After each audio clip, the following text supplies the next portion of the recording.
දැන් අපි කියවන්න යන්නේ early readersලට තියෙන Rhapsody එකේ අද දවසේ පණිවිඩයයි.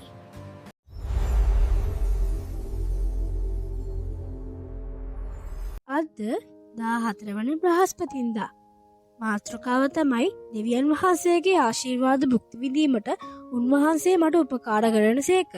අද බයිබල් පාඨය ඔබදියා 1:17.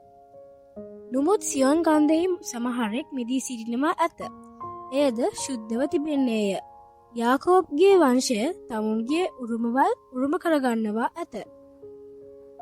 දෙවියන් වහන්සේ ඔබට බොහෝ බුදුමාකාර ආශිර්වාද ලබා දී ඇත. සමාදානය, ප්‍රීතිය, ජයග්‍රහණය සහ උන්වහන්සේගේ වචනය ඒ අතර වේ. නමුත් දෙවියන් වහන්සේට අවශ්‍ය වන්නේ ඔබ ඒවා ගැන දැන ගැනීමට පමණක් නොව, උන්වහන්සේට අවශ්‍ය වන්නේ ඔබ ඒවා සෑම දිනකම භුක්ති විඳීමයි. බයිබලයේ කාලෙබ් නමෙන් මිනිසෙක් සිටියේය. දෙවියන් වහන්සේ ඔහුට හේබ්‍රොන් නම් ස්ථානයක් පොරොන්දු වූ සේක. එහි යෝධයන් ජීවත් වුවද කාලෙබ් බිය වූයේ නැත. ඔහු දෙවියන් වහන්සේව විශ්වාස කරමින් ස්වාමින් වහන්සේ මා සමග සිටිනවා ඇත යයි පැවසුවේය. උන්වහන්සේ සැබවින්ම ඔහු සමග සිටිසේක. දෙවියන් වහන්සේ තමාට පොරොන්දු වූ දේ කාලෙබ් ලබා ගත්තේය.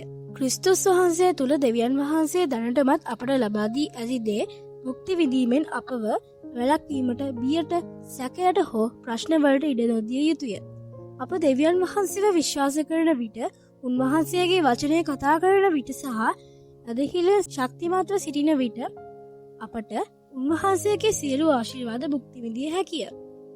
දෙවියන් වහන්සේ ඔබ සමග සිටින අතර උන්වහන්සේ ඔබේ සෑම පියවරකදීම ඔබට උපකාර කරන සේක. දැන් ඔයාලට පුළුවන් කොලොස්සි 1 පරිච්ඡේදයේ 12 වෙනි පදය කියවලා අධිගර ගත දේ තවදුරටත් බලන්න. අපි අධිහිල්ලේ ප්‍රකාශනය කරමු. මම කිව්වට පස්සේ ඔයාලා කියන්න. ආදරණීය විශ්වාසවන්ත පියාණෙනි, ඔබ වහන්සේගේ පවුල තුල මට විශේෂ ස්ථානයක් ලබා දීම ගැනත්, ක්‍රිස්තුස් වහන්සේ තුල ඇති පුදුමාකාර ආශිර්වාද ගැනත් ඔබට ස්තුතියි.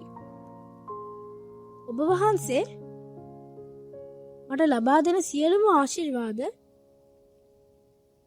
මම සෑම දිනකම භුක්ති විඳිමි. හලෙලූයා.